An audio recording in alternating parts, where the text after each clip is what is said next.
Bueno, en este video nos vamos a dedicar a conocer un poco sobre ángulos o a refrescar un poco de conceptos de los que ya tenemos aprendidos. Ángulos. Los ángulos se forman a partir de dos semirrectas que nacen en un mismo punto. Entonces podemos decir que dos semirrectas que nacen en un mismo punto forman un ángulo. Los ángulos se miden en grados y para construirlos usamos un transportador, que ya habíamos visto en videos anteriores que tenemos dos tipos de transportador, el simple y el circular. Con el simple vamos a medir ángulos que van desde los 0 a los 180 grados y con el circular podemos medir ángulos hasta 360 grados.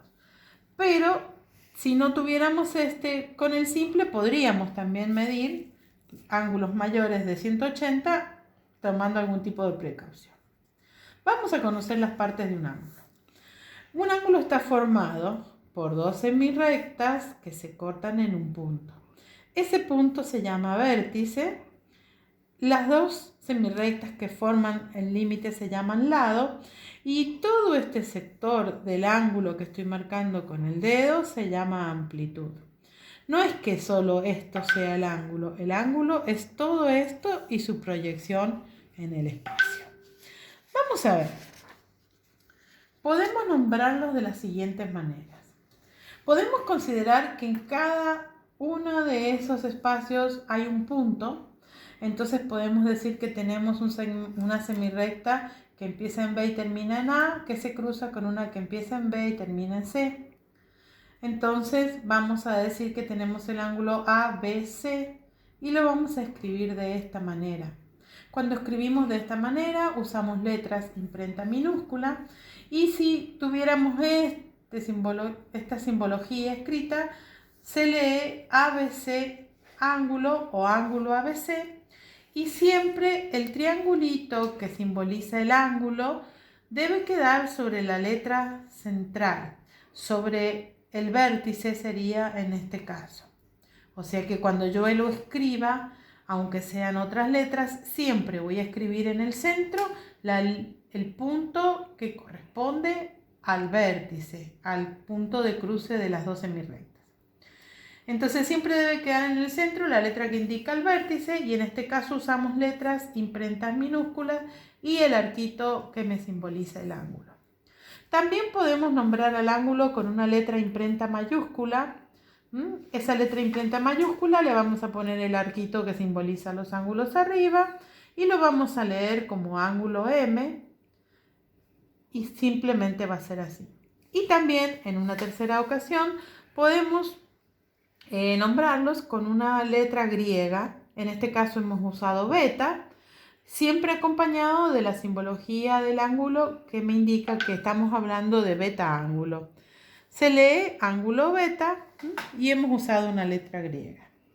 Siempre, esto es muy importante, siempre debemos colorear la abertura a la que hacemos referencia. ¿Por qué? Porque estos ángulos, al juntarse este vértice, forma dos ángulos. Uno es el que está coloreado en este caso y el otro ángulo sería todo este sector.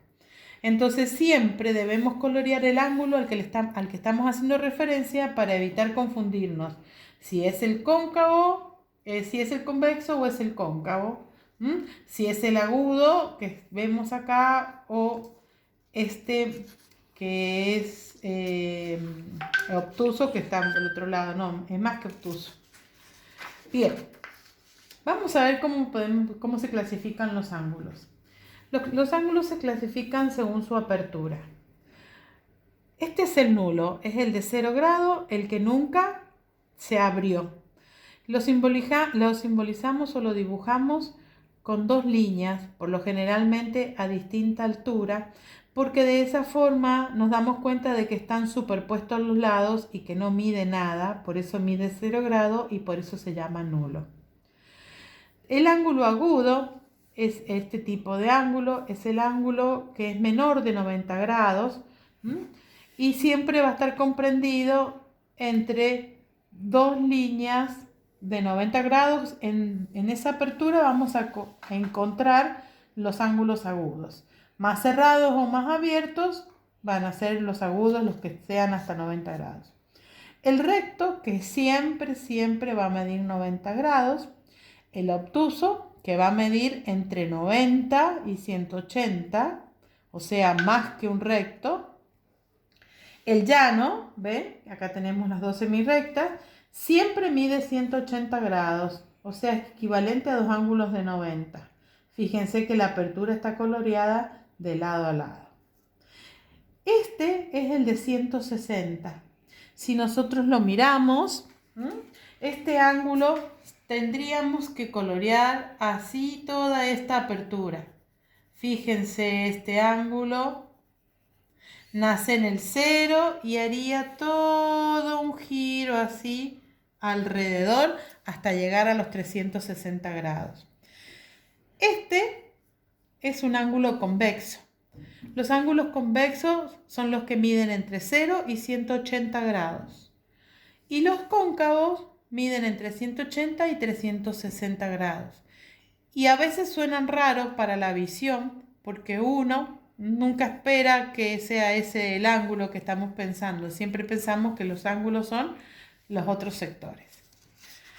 Vamos a terminar ahora con otra clasificación que hay de ángulos. Los complementarios. Dos ángulos que sumados miden 90 grados son complementarios. Pueden ser consecutivos o no. ¿Qué son los consecutivos? Los que están pegados, los que comparten un vértice y un lado, están unidos. Pueden ser complementarios también si no están unidos. O sea, puedo tener uno de 70, uno de 20, como juntos sumaran 90 grados, yo los considero igual complementarios. Los suplementarios son dos ángulos que sumados miden 180 grados y pueden ser también consecutivos o no, o sea, pueden estar pegados o no. Puedo tener uno de 150 y uno de 30, juntos o separados, pero si sumados da 180, tengo un par de ángulos que son suplementarios. Los ángulos consecutivos son los que comparten un lado y un vértice. Como les explicaba recién, estos son los consecutivos. Los consecutivos pueden tener cualquier amplitud, no tienen que cumplir con ninguna condición de medición. Los adyacentes. Dos ángulos son adyacentes cuando cumplen con dos condiciones: ser suplementarios y ser consecutivos. O sea, juntos miden 180 grados y además están juntos, están unidos por el vértice y el lado. Entonces podemos decir que tenemos ángulos suplementarios y consecutivos, por lo tanto son adyacentes.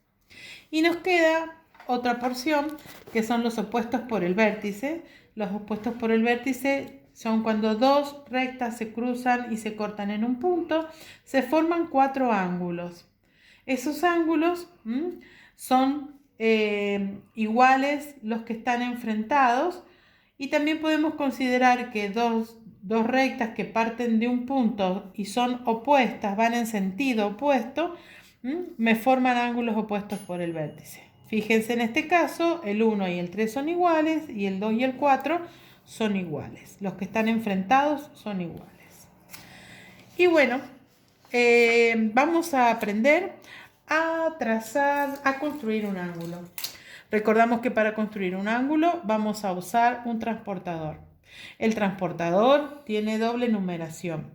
Si empezamos a medir un ángulo desde la derecha, vamos a comenzar desde el 0 que está de este lado y vamos a, en este caso, el 0 está en el sector interior. Si queremos trazar un ángulo desde la izquierda, vamos a buscar el 0 que está a la izquierda, que en este caso está por el extremo o por la parte más exterior del arco del transportador. Primero, para construir un ángulo voy a trazar una línea que va a ser la base de mi ángulo. Voy a marcarle un principio y la flecha de continuación. Ese principio me sirve porque ahí es donde yo voy a colocar el centro del transportador y sobre la recta tengo que colocar esta línea que me marca el borde del ángulo. Vamos a apretar ahí. Vamos a suponer que quiero trazar un ángulo de 135 grados. Si empezamos de este lado, voy a buscar desde el 0 y voy a recorrer por el 0 la numeración hasta que llegue hasta el 135. Marco ahí un punto y ahora voy a unir ese punto con esa línea. Punto de partida, flecha de continuación. Y ahora tengo que, para que tenga valor y esté correcto, voy a pintar la abertura de mi ángulo. Y además tengo que nombrarlo. ¿Cómo lo voy a nombrar? Lo puedo nombrar con letras de imprenta minúscula. Puedo decir que es el ángulo A, B y C. Entonces puedo decir que el ángulo ABC ángulo es igual a 135 grados. Podría haberlo nombrado con una letra griega, supongamos que hubiese sido delta. Podría decir entonces que el ángulo delta es igual a 135 grados. Y si no, lo podría haber nombrado con una letra imprenta mayúscula. Y podría decir que el ángulo Q es igual a 135 grados. Solamente debo usar una de estas tres opciones, la que yo quiera. Muy bien, esperando que hayan entendido. Nos vemos en el próximo video.